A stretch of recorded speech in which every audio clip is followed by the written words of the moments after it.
Bismillahirrahmanirrahim. Assalamualaikum warahmatullahi wabarakatuh. Alhamdulillahi rabbil alamin.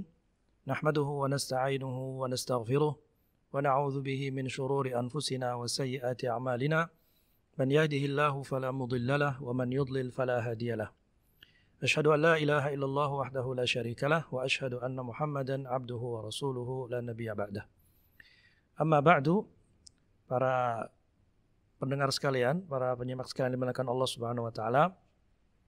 Alhamdulillah pada kesempatan hari ini kita sudah memasuki bulan Ramadan, satu momen yang istimewa, momen yang kita tunggu-tunggu dan juga momen yang merupakan momen keemasan untuk kita membangun kesalehan dalam keluarga kita. Tema kita pada kesempatan hari ini adalah bagaimana kita menanamkan tauhid kepada anak-anak kita. Saudara-saudara sekalian, para penyimak yang dimuliakan Allah Subhanahu wa taala, tentu bulan Ramadan ini adalah momen yang luar biasa. Momen yang sama-sama kita tunggu, kita sebagai individu, kita sebagai anggota keluarga, kita sebagai anggota masyarakat merayakan momen ini dengan satu sikap yang spesial. Dalam konteks kita sebagai keluarga, terutama sebagai orang tua yang sedang mencoba menanamkan keimanan kepada anak, bulan Ramadan adalah momen yang paling tepat untuk kita membangun nilai, untuk kita menanamkan nilai, untuk kita membangun kebiasaan-kebiasaan positif yang dibangun di atas basis keimanan dan tauhid kepada Allah Subhanahu wa taala. Karena itu, ini adalah momen yang baik bagi kita semuanya untuk melakukan pendalaman ulang, untuk melakukan refleksi ulang bagaimana seharusnya kita memahami konsep penanaman tauhid kepada anak-anak kita di dalam keluarga kita. Karena bulan Ramadan adalah momen yang istimewa, patut kiranya kita untuk melakukan pendalaman ulang, pembelajaran ulang, dan kemudian juga refleksi ulang terhadap nilai-nilai yang kita yakini yang seharusnya kita tanamkan kepada anak-anak kita sebagai basis pendidikan mereka hingga mereka dewasa kelak. Saudara-saudara sekalian yang dimuliakan Allah Subhanahu wa taala, poin pertama yang ingin kita sampaikan pada kesempatan ini adalah sejauh mana urgensi pendidikan keimanan kepada anak-anak kita. Yang harus kita pahami bahwa perkara iman adalah perkara paling prinsip dan paling mendasar yang merupakan pondasi bagi kita dalam menjalani kehidupan kita sebagai manusia di atas muka bumi ini. Karena itu perkara iman adalah perkara yang terkait dengan haqiqatul wujud, ya, eksistensi kehidupan di atas muka bumi ini.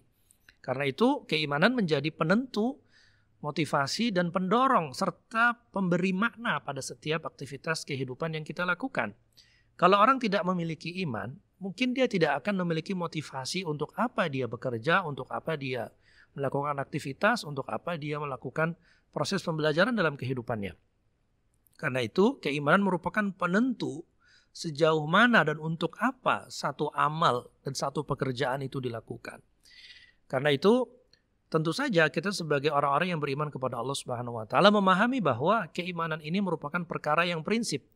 Dan perkara yang prinsip untuk bisa menjadi sesuatu yang diyakini sebagai satu nilai, sebagai satu keyakinan, tidak bisa begitu saja diyakini kecuali dengan penanaman sejak dini, kecuali dengan penanaman sejak awal, kecuali dengan penanaman sejak usia kanak-kanak. Dari sini kemudian kita menemukan betapa pendidikan keimanan itu merupakan satu hal yang krusial, satu hal yang penting sekali, satu hal yang harus menjadi perhatian bagi setiap orang tua muslim. Dan pendidikan keimanan atau penanaman keimanan kepada anak-anak merupakan wasiat para nabi yang secara khusus diwasiatkan dan dipraktekkan dan dicontohkan oleh para nabi. Bahkan sejak sebelum Nabi Muhammad SAW.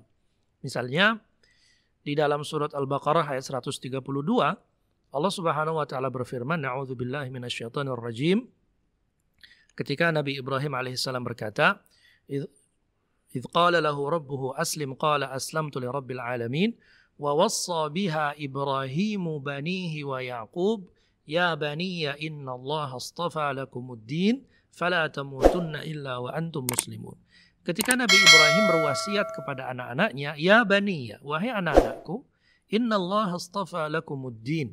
Sesungguhnya Allah Subhanahu wa taala telah memilih bagi kalian agama yang sempurna ini. Innallaha astafa lakumuddin fala tamutunna illa wa antum muslimun. Maka wahai anak-anakku, janganlah kalian mati kecuali dalam keadaan beriman kepada Allah Subhanahu wa taala.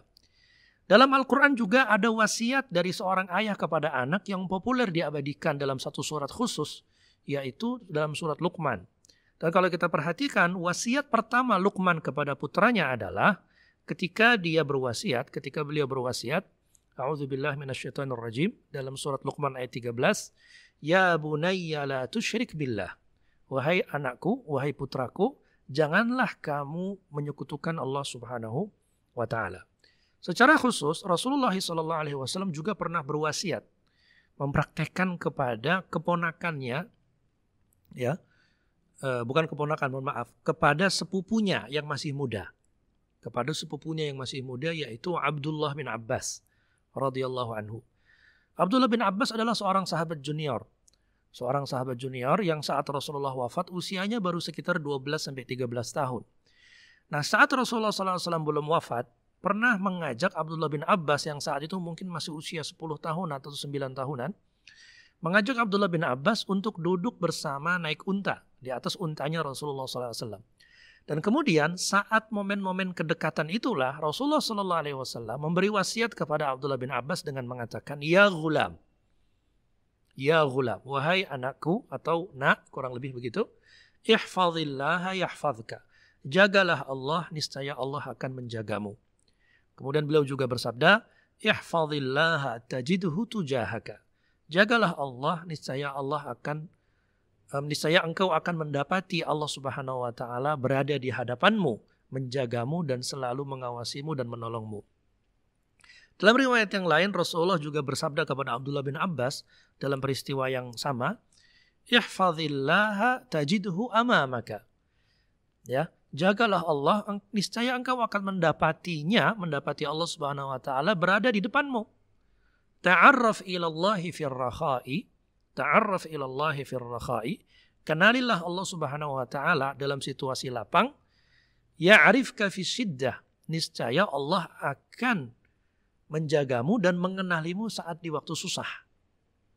Ya, jadi ini wasiat Rasulullah SAW kepada sepupunya yang saat itu masih muda sekali, masih sangat muda sekali. Wasiat yang menanamkan pengenalan kepada Allah Subhanahu wa taala dan wasiat yang menanamkan merasa untuk selalu diawasi, merasa untuk selalu mengenal dan mendekat kepada Allah Subhanahu wa taala. Dari sini kemudian dari beberapa contoh ini, dari contoh Nabi Ibrahim alaihissalam, dari contoh wasiat Luqman, seorang yang bijaksana yang diabadikan dalam Al-Quran, dan juga dari wasiat Rasulullah SAW sendiri.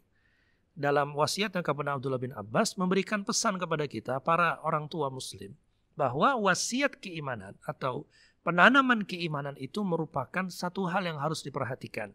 Tidak boleh begitu saja kita menganggap bahwa penanaman keimanan hanya cukup dengan melalui sekolah formal, melalui pendidikan formal saja. Namun perlu ditanamkan dalam proses dialog keseharian, dalam nasihat keseharian, dalam kebersamaan keseharian. Karena itu kemudian ini perlu mendapatkan porsi yang khusus dan spesifik dalam aktivitas keseharian kita sebagai orang tua muslim dan sebagai keluarga muslim. Sahabat-sahabat sekalian yang dimuliakan Allah Subhanahu wa taala, tujuan dari penanaman keimanan, tujuan dari proses pendidikan iman kepada anak-anak kita yang pertama adalah pembentukan bangunan akidah yang kokoh dalam kejiwaan anak-anak kita. Ini yang pertama. Ya. Jadi bagaimana kelak ketika dia semakin tumbuh, seorang anak itu semakin tumbuh, semakin dewasa, keyakinan ini merupakan sesuatu yang inherent, akidah kepada Allah Subhanahu wa taala, kepada Rasulnya, kepada rukun-rukun iman, semua rukun-rukun iman yang lain merupakan satu hal yang inherent, melekat. Ya, melekat, sesuatu yang tidak terpisahkan dalam cara berpikir, dalam pola berpikir, dalam cara berperilaku, Sehingga dia mendasari, akidah ini mendasari seluruh aktivitas dan seluruh gerak-gerik seorang anak ketika dia tumbuh dewasa. Tujuan kedua dari mengapa kita perlu melaksanakan proses pendidikan keimanan kepada anak-anak kita adalah dalam rangka membentuk individu yang berakhlak. Tentu akidah itu bukan semata-mata sesuatu yang diyakini atau diucapkan. Namun akidah perlu menjadi satu hal yang terjemahkan dan terejawantahkan dalam aktivitas keseharian. Akidah menjadi sesuatu yang menghalangi dia dari melakukan sesuatu yang buruk.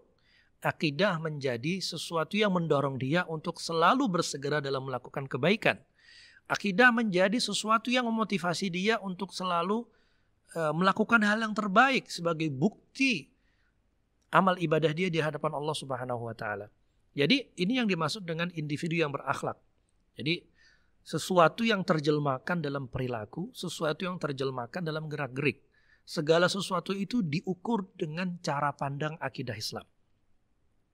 Yang ketiga adalah tujuan dari pendidikan keimanan adalah dalam rangka menumbuhkan rasa dalam diri anak, rasa menjadi bagian dari umat Islam secara kolektif. Tentu Rasulullah SAW dalam banyak pesannya seringkali menekankan bahwa umat ini adalah bagaikan satu tubuh. Umat ini dihimpun oleh kalimat tauhid la ilaha illallah Muhammadur Rasulullah.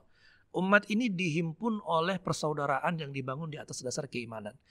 Jadi seorang anak ketika dia ditanamkan akidah Islamiyah, ditanamkan keimanan dalam jiwanya, sesungguhnya dalam rangka untuk menanamkan rasa dia menjadi bagian dari umat Islam secara kolektif yang tidak terpisahkan. Apa yang dirasakan oleh umat Islam yang lain, dia merasakannya.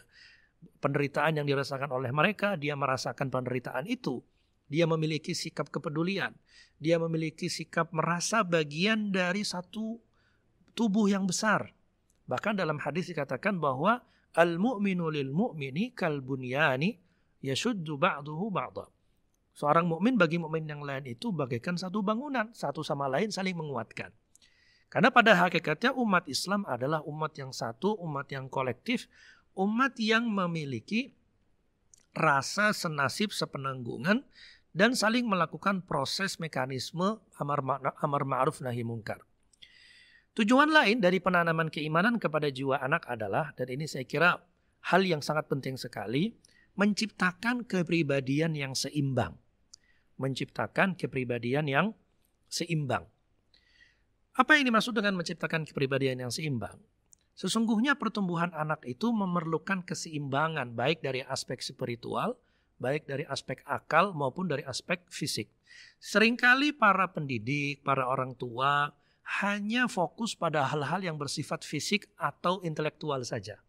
Namun, seringkali luput atau justru dengan sengaja menganggap bahwa pertumbuhan anak pada aspek spiritual itu merupakan hal yang penting. Sehingga dianggap tidak begitu penting atau kemudian diluputkan dan dilupakan. Sahabat-sahabat sekalian yang dimuliakan Allah Subhanahu wa taala, kepribadian muslim adalah kepribadian yang seimbang. Kepribadian yang seimbang yang dibangun di atas keimanan kepada Allah Subhanahu wa taala. Dia melakukan aktivitas fisik dalam rangka untuk menegakkan ibadah. Dia melakukan aktivitas akal juga untuk dalam rangka menambah pengenalannya dan keyakinannya kepada Allah Subhanahu wa taala. Sehingga dia ketika seorang anak menjadi dewasa tidak menjadi pribadi yang timpang. Yang dia merasa angkuh dengan intelektualitasnya atau merasa kuat dengan fisiknya, namun di saat yang sama angkuh dan merasa cukup dari pertolongan Allah Subhanahu wa taala. Kalau sampai terjadi pribadi yang timpang seperti ini, maka yang terjadi adalah satu situasi yang berbahaya.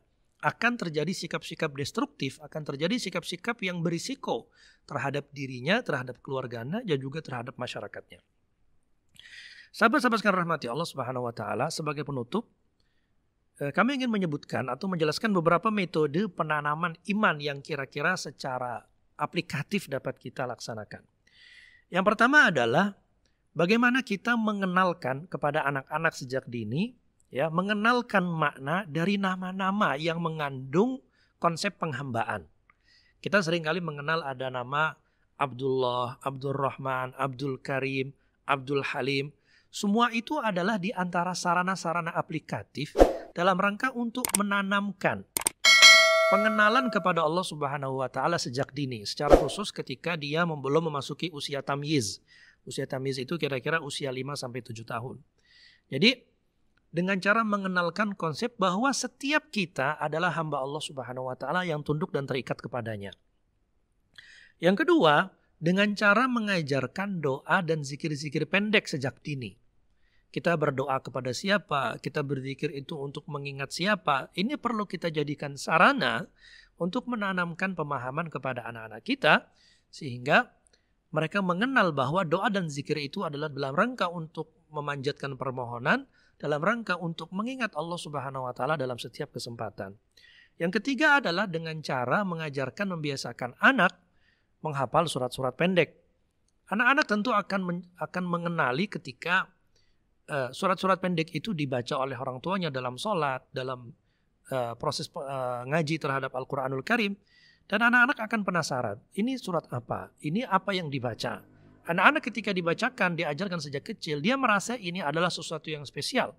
Sesuatu yang harus dibaca dan dihafalkan dan diperhatikan sehingga menjadi bagian dari kebiasaan dia sampai ketika dewasa. Kemudian sarana lain yang dapat kita aplikasikan adalah dengan selalu menyebut nama Allah Subhanahu wa taala dalam momen-momen kebahagiaan dan kegembiraan.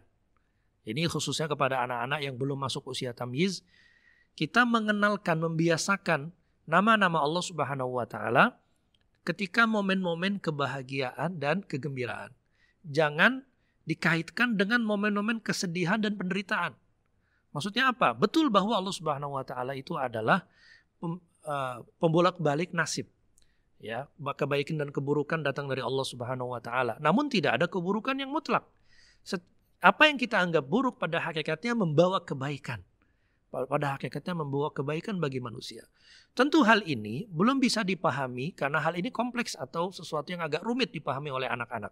Maka dari itu kepada anak-anak, yang selalu kita biasakan adalah mengaitkan, misalnya kita mendapatkan hadiah, mendapatkan nikmat, kita melakukan jalan-jalan, traveling, atau piknik, kita kaitkan ini sebagai rasa syukur kepada Allah Subhanahu wa taala. Kita mengucapkan alhamdulillah, kita dapat hadiah makanan, kita mengucapkan alhamdulillah dan seterusnya.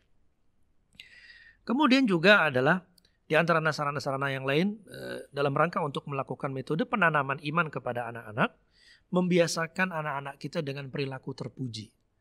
Membiasakan anak-anak kita dengan perilaku terpuji seperti mengucapkan terima kasih, memberikan apresiasi, berlatih berbagi kepada teman-teman sebayanya, dan mengaitkan itu sebagai bagian dari apa yang diajarkan oleh Allah Subhanahu wa taala dan Rasulnya Nabi Muhammad sallallahu alaihi wasallam. Inilah sahabat-sahabat sekalian rahmati Allah Subhanahu wa taala beberapa hal yang dapat kami sampaikan dalam rangka untuk memanfaatkan momen Ramadan ini sebagai momen-momen terbaik penanaman iman dan tauhid kepada keluarga kita, secara khusus kepada anak-anak kita, mendampingi mereka menjadi manusia-manusia yang beriman dan bertakwa kepada Allah Subhanahu wa taala. Aqulu qouli hadza wa astaghfirullahi wa lakum. Terima kasih. Assalamualaikum warahmatullahi wabarakatuh.